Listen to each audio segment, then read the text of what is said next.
Going into the 1000-Year Blood War arc anime, one of the biggest items on my wish list of things to see was, of course, as you well know, more from the Zero Division. Not just to see them actually fighting, but hoping and praying that we might even get to see a little from their Zanpakutō too. Sure, Kubo went all out with Ichibei Hyosei's powers in the manga, but the other 4 members of the Zero Division were left completely out in the cold. Well, Core 2 famously ended with an almost entirely all-new showdown between the Zero Division and Yhwach's Schutzstaffel, at last putting the spotlight on the Shinigami, who are notorious for being introduced as stronger than the Gotei 13 combined, and then never living up to that mountainous statement. Never even getting anywhere close, let's be real. Thanks to that new battle in the anime, however, which spanned episodes 24 through to 26 of Core 2 and then 27 of Core 3, we learned a fair bit more.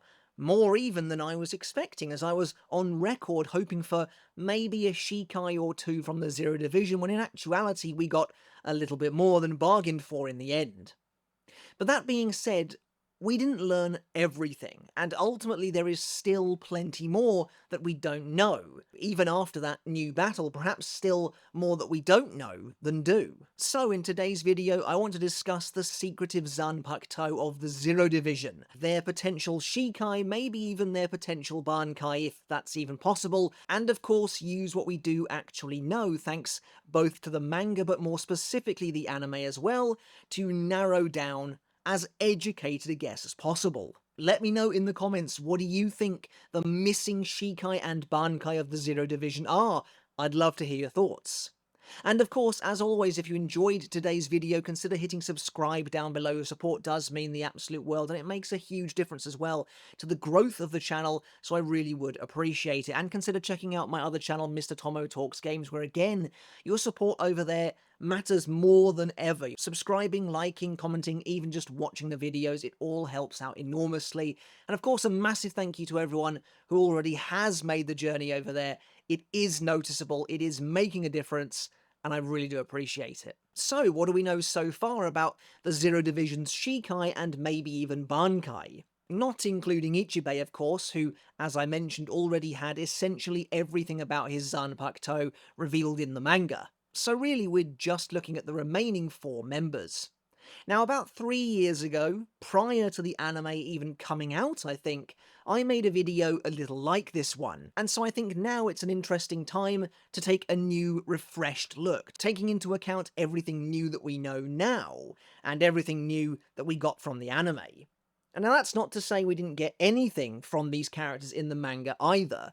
Kourinji Tenjiro famously released his mysterious Shikai Kinpika, and then never used it again, with whatever its ability was being left to our imagination forevermore. Though of course the great irony there is that we did essentially see everything it can do, we just didn't know it at the time. While Shutara Senjumaru uses her Shikai Shigarami, which went unnamed in the manga, we didn't even really know she was using her Zanpakutō at the time, to instantly kill Nyanzol Wyzol. And again, while many of us speculated that it might have been her Shikai, or at the very least her Zanpakutō all along, the truth is that it was simply impossible to know. After all, the Zero Division members all have these weird powers that seem to also run in conjunction with their Zanpakutō. And then of course there's Nimaya Oetsu, the Blade God, whose command over the Asauchi makes him even having a personal Zanpakutō a little dubious to begin with. But in the manga, we saw him wielding Sayafushi, a blade that he considers to be a failed Zanpakutō, one that's so sharp it can't even be contained in a sheath. Instead, it needs to be transported within a vat of a jelly-like liquid, and as a result, it's able to kill even the Schutzstaffel in a single hit. Well, apart from Askin. Finally, we have Kiryu Hikifune, who, of all the Zero Division members, is the one who, well, doesn't get the chance to show off her Zanpakutō, or anything remotely Zanpakutō adjacent, to be totally honest, in the manga at all.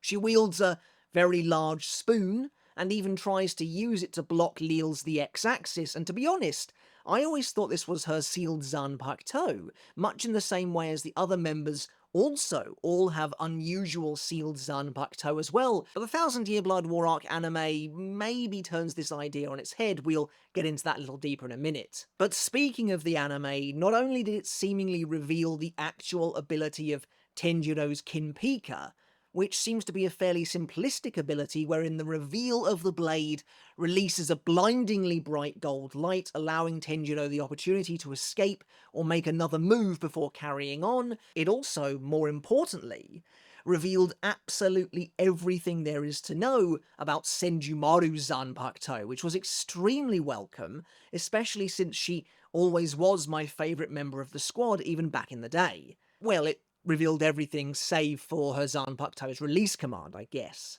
Senjumaru's Shikai is Shigarami, and unsurprisingly it takes the shape of a sewing needle. Its ability is nice and simple as well. The needle constantly generates a flowing thread of reishi, with which Senjumaru can weave into life seemingly endless creations, including a parasol capable of catching and reflecting Uryu's arrows. Since we know this is definitely unequivocally her Shikai, it's possible the sealed form of her Zanpakutō is this large sewing needle we see her wielding briefly against Gerard, though it's unclear, but that's always been my theory anyway. And then of course the absolute biggest and craziest surprise reveal of maybe the entire anime so far was Senjumaru's Bankai, Shatatsu Karagara Shigarami no Suji, wherein she conjures a gigantic loom that entombs her targets within a prison realm made up of tan mono fabric, in which each victim is targeted by a separate reality defined by their own eventual fate, imprisoning them if they succumb to it, which, yeah, is as insane as it sounds. And in order to enable Senjumaru to use her Bankai, the other three members of the Zero Division had to kill themselves to release the Blood Oath Seal, a bond that prevents the Zero Division members from just unleashing their full power whenever they please, as that would apparently devastate the three worlds of Bleach. Such is their strength, which is pretty cool, and a testament to their immense power. But anyway, that's what we know, courtesy of both the manga and the anime. So let's dive a little deeper into the individual members and see if we can't decide what their remaining hidden powers might be. First up, we have probably the trickiest one to discuss, so let's just get him out of the way right now. Nimaya Oetsu as the creator of the Asauchi, and by extension the very concept of the Zanpakutō itself, was always going to be weird, and I honestly would not be surprised at all if we simply never learn, ever, what his true Zanpakutō actually is, if he even has one. And I'm sure he probably does, because presumably he too must also have an inner world and a lone Zanpakutō spirit that is a representation of him, of himself, calling out to him. But isn't that weird? Isn't that a weird thought? At some point, Oetsu likely had this single spirit trying to call out to him, to have him hear its name. And Oetsu was like, you know what? I'm going to create a vessel through which you can manifest, essentially. In the real world, I can weaponize you. I mean, I guess that's totally possible, and I suppose you could say that Oetsu's entrepreneurial spirit is to be commended in that regard. But anyway, in both the manga and the anime, Oetsu is only seen wielding this one blade called Sayafushi, which he himself notes is a failure. It's not a Zanpakutō that can ever really be used at all, hence why it was never sent down to the Serete, outside of very special particular situations. Like, for example, when you need to kill some really dangerous invaders who have trespassed into the palace itself, when you need to spill a little blood. What's interesting to me about Sayafushi is that presumably it is only an Asauchi, right? This thing can't have a spirit inhabiting it, because Oetsu literally said it was never sent down to the Serete because it was so flawed, which means this thing is fresh off the assembly line, essentially. It's, you know, fresh off of Oetsu's forge, and he was like, this thing is way too sharp, no one's going to be able to use it, but we'll keep hold of it, and he just stored it in that jelly thing forevermore. But anyway, this is the opportune moment for Oetsu to finally take this thing for a test drive. It's literally a chance for him to let loose, really without worry, the likes of which probably never really comes about. I mean, this is an end-of-the-world scenario. But it's interesting as well to me that he would choose to wield Sayafushi over even his own Zanpakutō, which you would think he also rarely gets the chance to use in battle, if ever. But again, maybe we need to put ourselves in his shoes. He is in such a unique position among the Shinigami. A position that is really impossible to relate to. He actually makes the Asauchi from which the very Zanpakutō are born, so when a chance for a battle like this comes around, from the perspective of their creator, from the perspective of a true weaponsmith like Oetsu, it's not hard to see why he wouldn't want to try something a little different, something that's actually exciting to him, an opportunity that is too rare and golden to pass up. But I guess what's truly weird to me is, why doesn't he carry his actual Zanpakutō with him as well? What if Sayafushi flat out didn't work for whatever reason? That's a little odd, but then there is something else to consider too, and that's the Sword 5, and the existence of the Zanpakutō littering his personal palace. All of those women surrounding Ichigo and Renji upon their arrival were Zanpakutō, presumably Zanpakutō created by Oetsu, for seemingly no other purpose than to live with him in his palace. And so again, that begs the question, who are these Zanpakutō? Whose spirit are they? The very foundation of the lesson that Oetsu teaches Ichigo is that the Zanpakutō is the Shinigami. So are all these women sharing in Oetsu's own soul? Because you can't just make a Zanpakutō out of nothing. That's what Oetsu reveals. He reveals that layer souls on top of each other, and that's how you get an Asauchi, but you don't just make a Zanpakutō. Those Asauchi, those women in his palace, if they were just Asauchi, they would be those weird, faceless things with mouths for eyes as we see in his palace, but they're not. So I'm kind of assuming they are just all sharing in his soul, but I've got absolutely no idea, to be totally honest. And the same likely goes for the Sword 5. 5 Zanpakutō specifically designed to help Oetsu forge other Asauchi. And so again, is his soul in each of these Sword 5 members? At the head of that group is Mera, the red-haired, fire-breathing girl who lights the forge. We saw Mera a lot more than we saw the other Sword 5 members, and she bossed Oetsu around to the point where I could imagine, and certainly thought back in the day, that she was likely his own personal Zanpakutō. But of course that's never been confirmed, and ultimately we have absolutely no idea. Mera makes no appearance in the subsequent fighting whatsoever.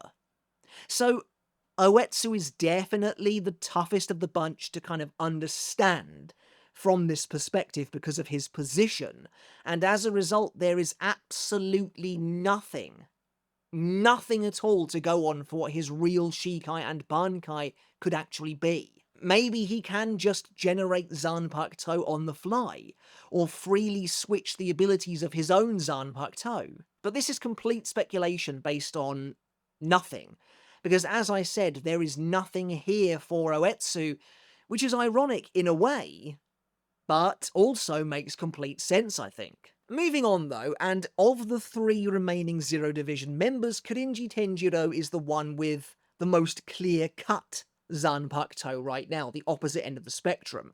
Thanks to the anime, we have a much better idea of what Tenjiro's Kinpika does and how it works. And funnily enough, it is basically exactly what we saw in the manga in chapter 588 during its extremely brief appearance, where we all kind of thought that we'd missed out on seeing his Shikai in action, but no, that was basically it. In its sealed state, Tenjiro's Zanpakutō resembles a long wooden oar, with the blade itself covered by a sheath atop the polearm that almost acts like a cap of sorts.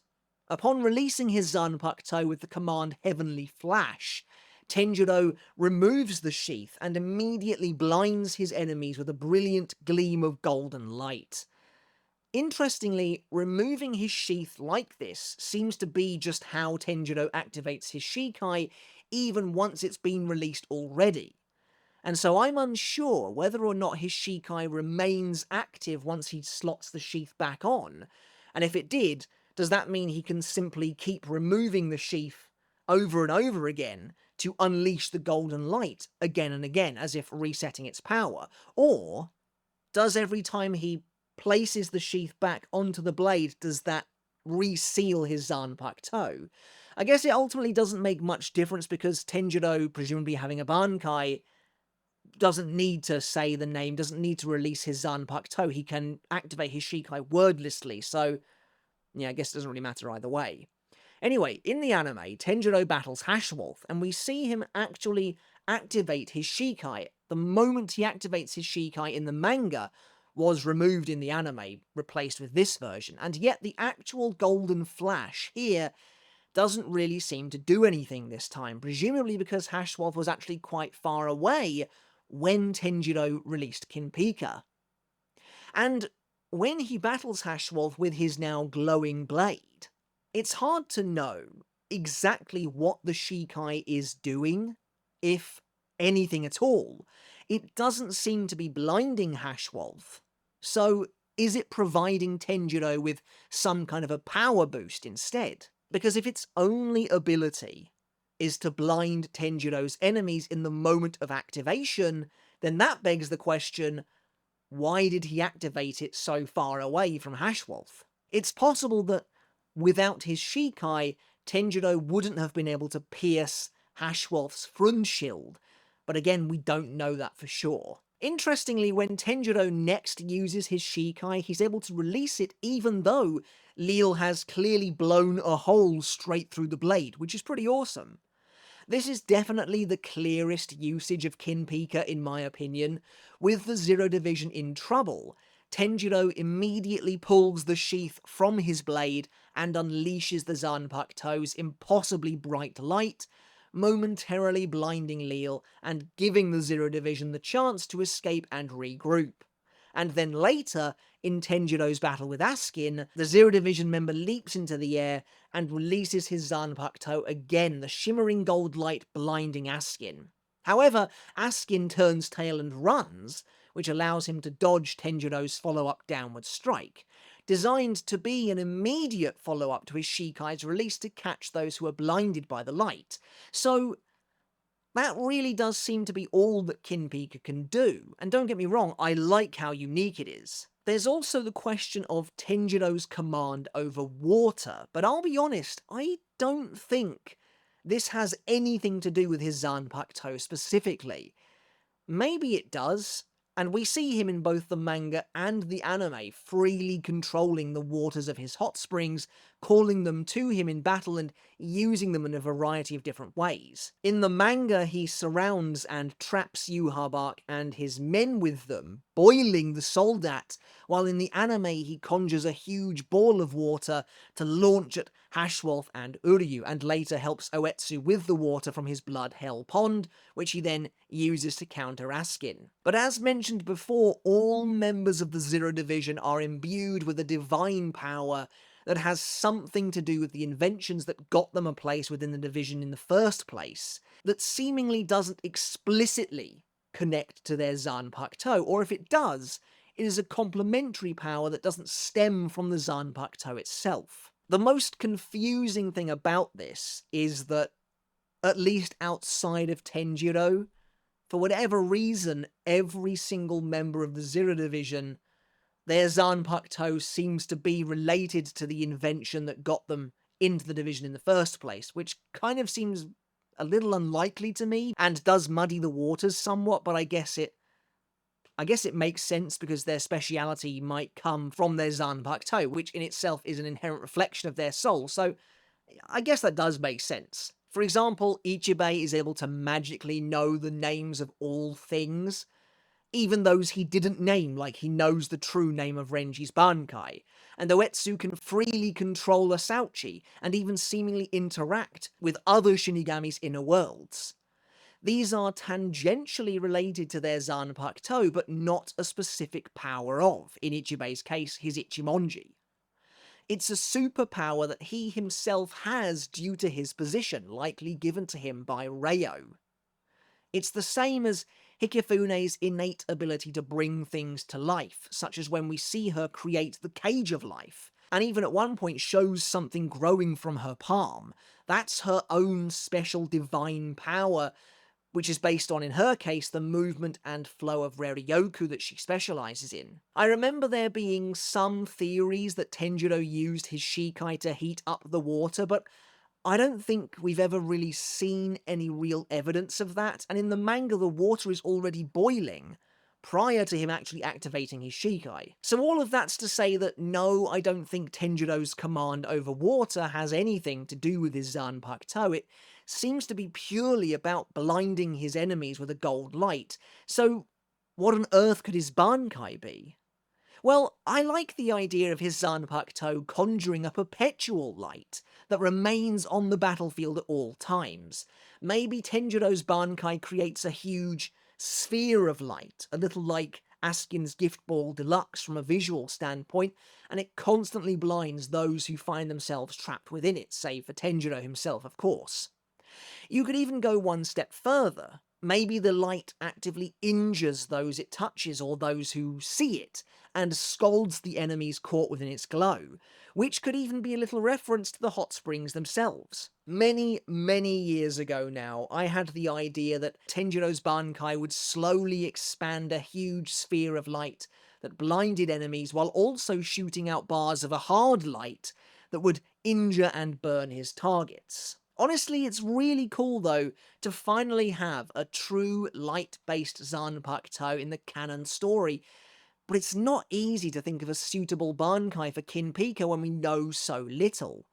Unless it is essentially just the Shikai, but bigger, which in effect is what all Bankai technically are. We could go kind of weird with it. There's a particular Kido spell called Kyoko, which bends light around the user to make them visible. So what if Kinpika's Bankai works a little like that? Maybe the gold light flashes outwards as before, but when it dissipates, Tenjiro himself is gone. Or we kind of combine the two previous ideas, and have this huge sphere of light that envelops the combatants, and while he remains within the sphere, Tenjiro is invisible. So maybe it works a little like Tosen's Bankai. Whoever is holding Kinpika can see Tenjiro. I'm really not sure, so of course do make sure to let me know your thoughts down below. And then finally we have Kiryu Hikifune, who honestly again is pretty tough. Maybe actually just as tough as Oetsu, as even with the anime's additions, she really was the character we learned the least new about, I think. Oetsu and Ichibei aside, that is. In the manga, Hikifune was shown carrying a large spoon at several different points, both in and out of battle. This spoon seems to be able to change sizes freely, as it originally starts out tiny and Hikifune wears it in her hair like a pin. However, once she loses weight in chapter 521, the spoon is suddenly gigantic. After this, Hikifune is only seen with the tiny spoon in her hair again, even come chapter 600 when she unveils the Cage of Life. And I think it was probably fair to assume back then that the spoon changed size in accordance with Hikifune, that she was expending all of her stored up Reiatsu to cook with, and so it was going into the spoon, so the spoon grew gigantic. However, in chapter 604, out of desperation we see the overweight Hikifune utilising the larger version of the spoon, in an attempt to protect Oetsu from Leal. So this is a bit of a weird one. This spoon, I think, must be Hikifune's Zanpakutō, but I always assumed that, as was the case with Tenjiro's oar, and even Ichibei's brush, that this was the Zanpakutō's base form, its sealed form, and one of its special powers was the ability to change size. Again, likely to do with the movement of Reryoku that is Hikifune's speciality. It can change size in the same way she can. As I mentioned, it seems to change size in conjunction with her, but not always. However, the anime has introduced a rather startling and peculiar new addition. When the time comes for Hikifune to sacrifice herself along with Oetsu and Tenjiro, we see Hikifune wielding her spoon in a way we've never seen.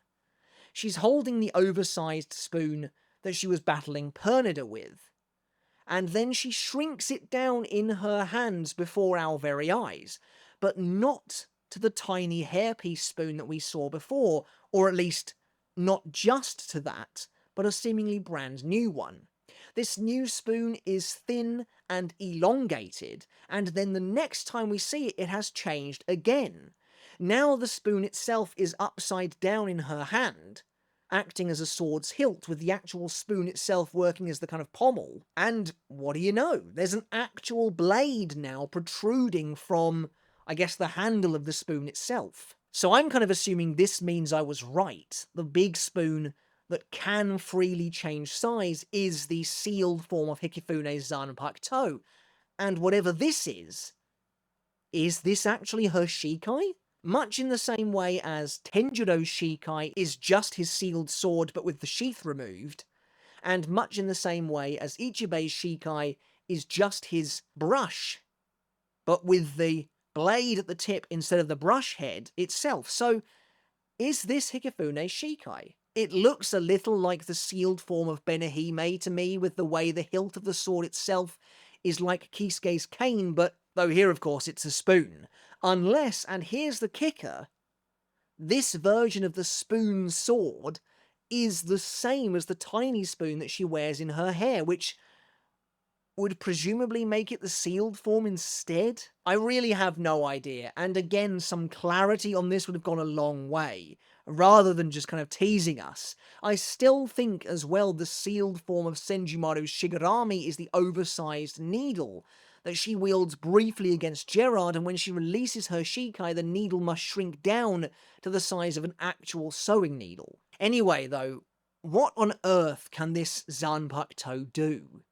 Many years ago now, I came up with the crazy idea that when activating her Shikai, Hikifune's spoon would split in two to become a pair of chopsticks, and one chopstick, when it strikes someone, would take their Ryoku, while the other would then dispense it when it strikes someone again. Again linked to her invention, the mod soul, and the theory and concept behind its existence. Let's have a look at chapter 521, really the only kind of deep dive that we get into Hikifune's character. Like the other Zero Division members, Hikifune has a number of special powers that are related to her invention and may or may not be related to her Zanpakutō.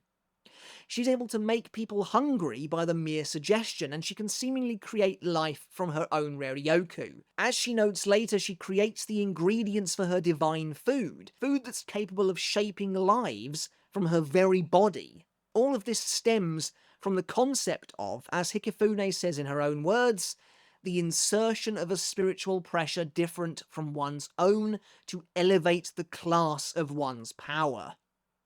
When Ichigo and Renji eat at her behest, they are eating food that she's imbued with divine power. Also, class is an interesting word choice here. It could just be a translation thing, but I can't help but connect that to the idea of spirit class that was introduced in the Hell chapter to kind of create a hierarchy of those with spiritual pressure. When Hikifune traps the Schutzstoffel in her cage of life, she even sprouts a fruit-bearing branch from her very palm, noting to them that the tree she is growing here is consuming her very spirit energy to bear fruit, in essence to give life. Anyway, you might be wondering where I'm going with all this, but it all comes down to understanding the core of Hikifune's powers, or what little we do actually know.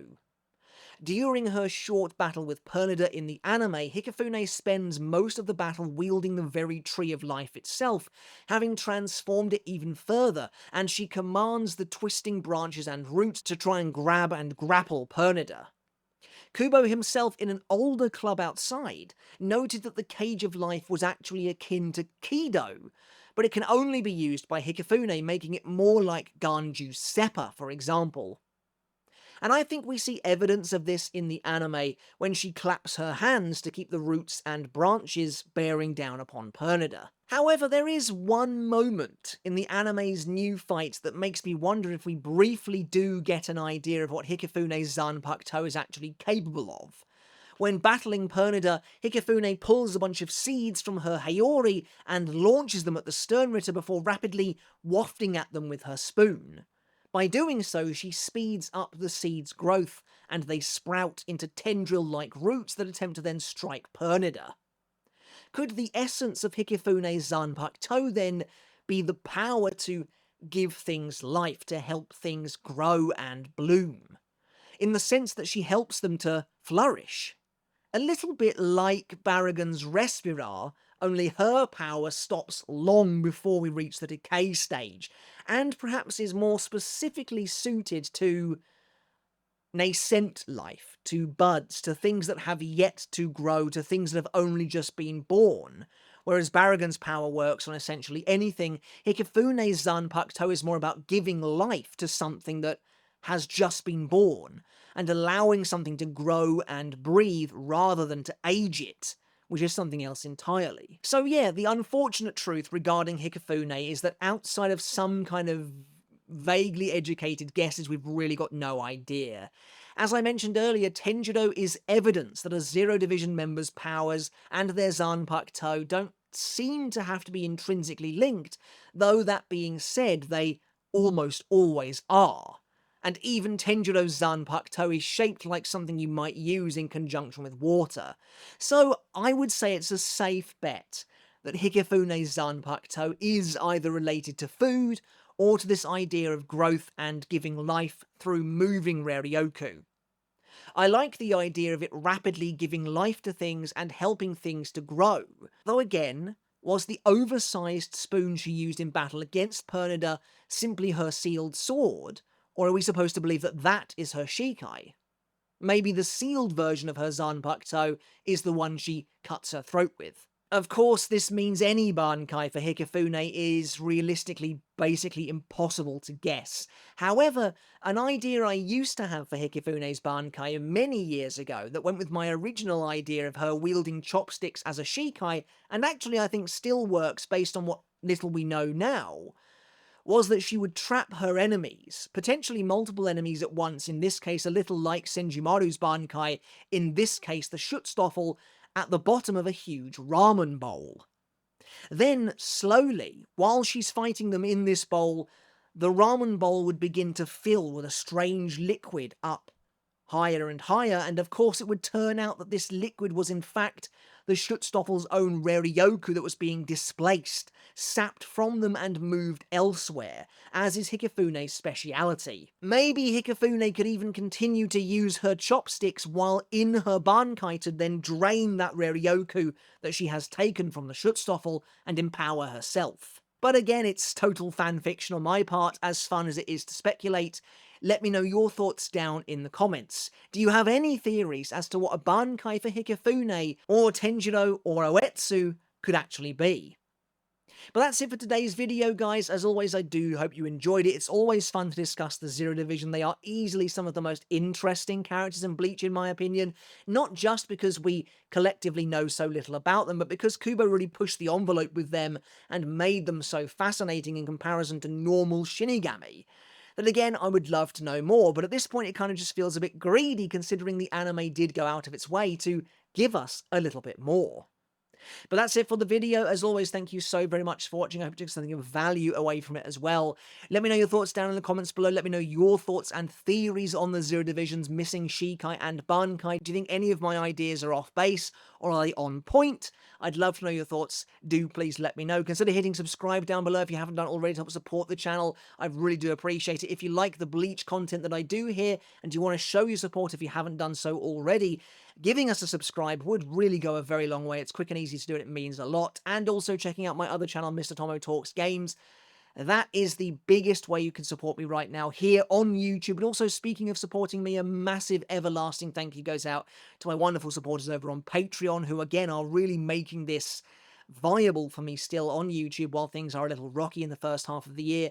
Your support is just so very appreciated. It does mean the absolute world, and I really can't thank you enough, but thank you all nonetheless. Okay, everyone, once again, I hope you enjoyed the video. Until next time, I'll catch you later, and I'll see you then.